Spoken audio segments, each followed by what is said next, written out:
Welcome to FOBtv, the future of business. I'm your host, Kevin Benedict, and I want to welcome each of you to our program today. Now, this program is part of a series which I'm very excited about. We did a virtual event. The event was called Reimagining Higher Education and the University of the Future. We brought in 4 panelists to share their insights with us. Those panelists represent 3 different countries, 3 different universities, plus the giant educational publishing company, Wiley.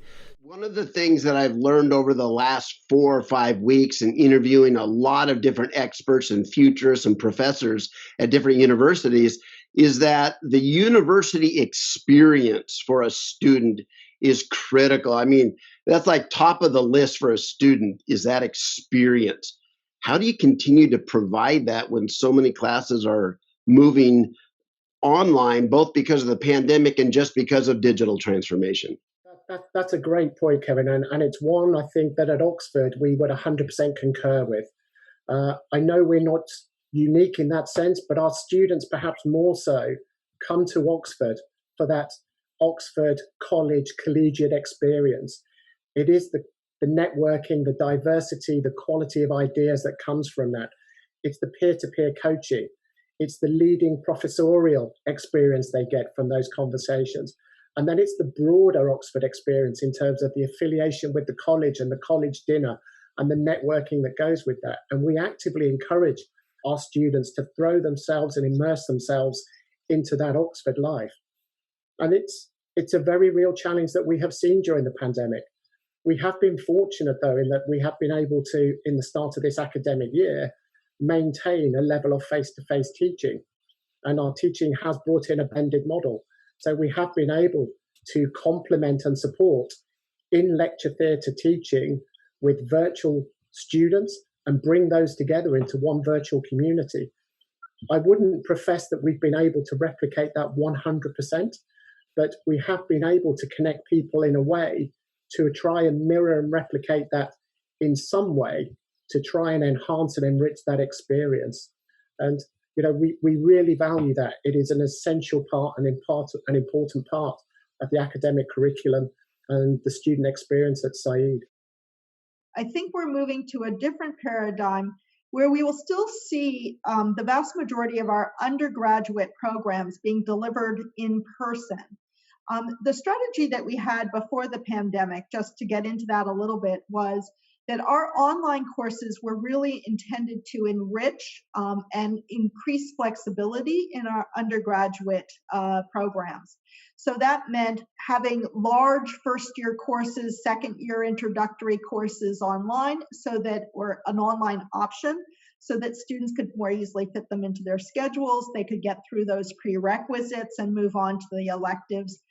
And many of the upper year, smaller elective courses in person, right? We also produce a number of very niche courses that are only offered online because it allows us to get the enrollment that we need in order to put on that course. So for example, we teach Sanskrit 1 and 2 in online because that allows us to draw enrollment from not only across the university, but from other universities as well. So I see us moving back to that kind of mix, but I also think that we're going to see much more in the way of hybrid courses. That is, courses that are traditional in-person courses, but now the in-person becomes a different kind of experience, and some of the information transmission, more of the sort of content delivery moves to the online setting. So I think we're going to see a significant increase in hybrid courses that we teach across our undergrad. At the grad level, it's different. These are students who don't necessarily want to drop what they're doing to come to campus for an experience. They have lives. They have an identity that's already fully developed, families, connections. They are situated in a community. And so I think we are going to see an acceleration in the growth of things like online professional master's degrees. And so on, and particularly bridging kinds of degrees, certificates, diplomas that go from an undergraduate program to an industry-specific skill set. when you talk about a university experience, it's a bundling of a lot of different things. People think primarily of the lectures and the classroom experience, but the things that our students really valued in coming here this year, when most of our courses are online, and they really, as you said, they really do value being together in person. It was the teamwork that they experienced, both for team-oriented courses, but also outside the classroom, studying together, working together, socializing together, networking. Those are the things that the students really value. So part of what we're going to have to do is rethink why we're bringing them here and what are the advantages in putting them together face to face, and how do we take advantage of online resources. I think, for example, we have a big studio course that traditionally is a big in-person experience. This year we flipped it, of course, out of necessity, but actually the results are better.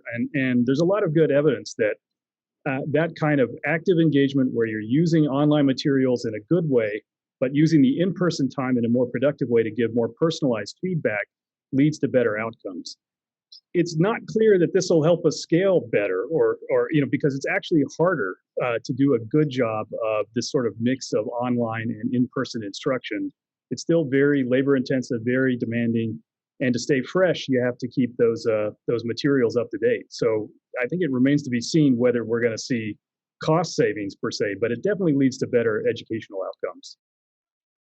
That's a journey that both our institutional partners, our faculty, and we as a publisher and provider of educational solutions, we're all taking that journey together. We've met with university leaders, faculty, about how to engage students and provide more of that customized experience or personalized learning experience. And we just completed some research around how instructors are leveraging video, native LMS tools like discussion boards and activities to really try to personalize the learning experience and bring that university experience online. I think it's been remarkable to see how quickly instructors and students have moved to try to make that personalized learning experience virtual and successful. At the same time, I think we've also been working closely with our users, recognizing that they are not always familiar with the tools available to them to do so. So how do you actually leverage those native tools that we offer, that the institution might offer, to create model courses that help drive learning outcomes and help drive greater student engagement? So bringing really the best of online teaching and learning to students. I think that's been one of the things that we've really been working towards and accelerated our own product development activities to support.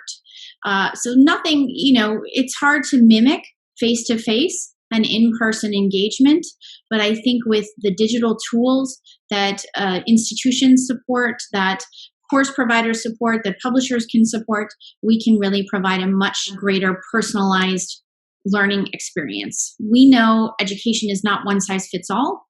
We know that online education has already been a big component in making education more equitable and giving more students and more types of students access to learning opportunities and more flexible learning opportunities. So in some ways, we've already been on this journey. It's just, again, we're accelerating it and delivering it to a broader universe of students, and probably more of the traditional students who would normally go to campus and work face-to-face. So we know that students are asking for multiple ways to engage with their instructors. They can't rely on face-to-face instruction either because their campus is closed or because there are limitations. And so we have been working closely with our instructors, with institutions to deliver activities, tools, functionality that can better facilitate that kind of engagement. So I think it's still something that all members of this ecosystem are working to deliver and working to accelerate specific types of tools. You probably just saw that recent announcement about funding for Engagely, kind of a Zoom experience for higher education. A number of other ed tech startups are emerging to help address these needs. But then you look at even traditional course providers, traditional online program companies providing the same kinds of tools or consulting to help faculty really make that online experience personalized.